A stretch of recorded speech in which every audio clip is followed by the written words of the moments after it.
Hi hello, എല്ലാവരും ഒത്തിരി സന്തോഷത്തോടെ ആയിരിക്കും വിശ്വസിക്കുന്നു. ഞാനേ നമ്മുടെ ഒരു ചെറിയൊരു കഥ പറയട്ടെ.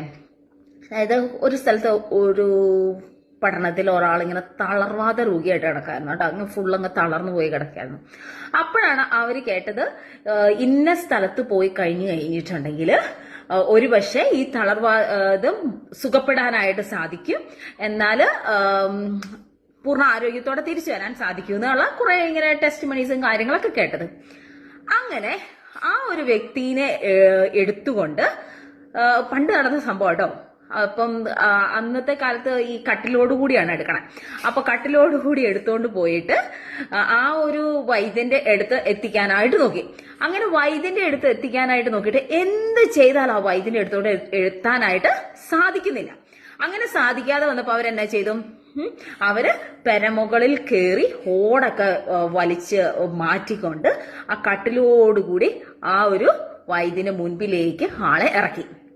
അപ്പൊ അവര് ആ കൊണ്ടുവന്നത് കണ്ടിട്ട് വൈദ്യൻ എന്ത് ചെയ്തു, ആളെ സുഖപ്പെടുത്തുകയും ചെയ്തു. പൂർണ്ണ ആരോഗ്യത്തോടെ ആ കട്ടിലെ കിടക്കയെടുത്ത് വീട്ടിലേക്ക് പോകാനൊക്കെ ആയിട്ട് ആ തളർവാദ രോഗിക്ക് സാധിച്ചു.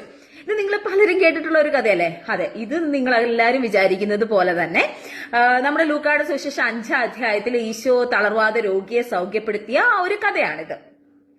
അപ്പൊ ഇതിന്റെ അകത്തുനിന്ന് എനിക്ക് മനസ്സിലാക്കിയ ഒരു കുറച്ച് കാര്യങ്ങളൊക്കെ ഉണ്ട്. അതായത് ആ ഒരു തളർവാദ രോഗിയെ കൊണ്ടുവന്നത് ഒരു 3-4 കൂട്ടുകാരായിരിക്കും അല്ലെ, അല്ലെങ്കിൽ ഒരു 3-4 അവനോട് വേണ്ടപ്പെട്ട ആൾക്കാരായിരിക്കും അല്ലെ.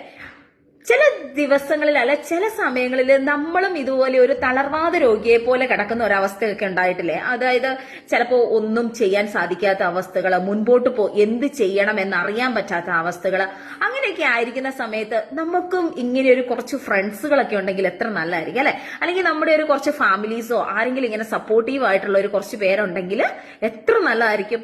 അങ്ങനെ ഒരു നല്ലൊരു ഫ്രണ്ട് ആകാനായിട്ട് എനിക്കും നിങ്ങൾക്ക് സാധിക്കുകയാണെങ്കിൽ ഇറ്റ് ഈസ് ടു ഗ്രേറ്റ്.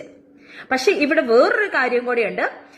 ആ ഒരു തളർവാദ രോഗി കിടന്ന ആ ഒരു രോഗിയുടെ അടുത്ത് ഈ ഒരു ഫ്രണ്ട്സ് വന്നപ്പോൾ ആ ഫ്രണ്ട്സ് ആ ഒരു അവർക്ക് കൊണ്ടുപോകാനുള്ള ഒരു ആഗ്രഹം, അങ്ങനെയുള്ള അവരുടെ ആ ഒരു എന്താ പറയാ, നിന്നെ സൗഖ്യപ്പെടുത്തി എടുക്കണം, അല്ലെങ്കിൽ നിന്നെ സൗഖ്യപ്പെടുത്തി എടുത്താൽ ഇന്ന സ്ഥലത്ത് ഞങ്ങൾ കൊണ്ടുപോകാൻ റെഡിയാണ് എന്ന് പറഞ്ഞപ്പോൾ ആ ഒരു തളർവാദ രോഗി നോ, എനിക്ക് വരണ്ട, എനിക്ക് എന്റെ ജീവിതത്തിൽ ഇങ്ങനെ തന്നെ കടന്നാ മതി, എനിക്കിനി മുമ്പോട്ട് പോവണ്ട, എന്റെ ജീവിതം ഇങ്ങനെ ആയിപ്പോയി എന്ന് പറഞ്ഞുകൊണ്ട് സ്വയം പഴിച്ചുകൊണ്ട് ആ കട്ടിലിൽ കിടക്കാൻ മാത്രമാണ് തയ്യാറാകുന്നെങ്കിൽ ആ ഫ്രണ്ട്സിന് അവിടെ ഒന്നും ചെയ്യാനായിട്ട് സാധിക്കില്ലായിരുന്നു അല്ലെ. ആ ഒരു ഈശോയുടെ അടുത്തേക്ക് കൊണ്ടുപോകാനായിട്ട് സാധിക്കുകയില്ലായിരുന്നു. അപ്പൊ നമ്മുടെ ജീവിതത്തിലും പലപ്പോഴും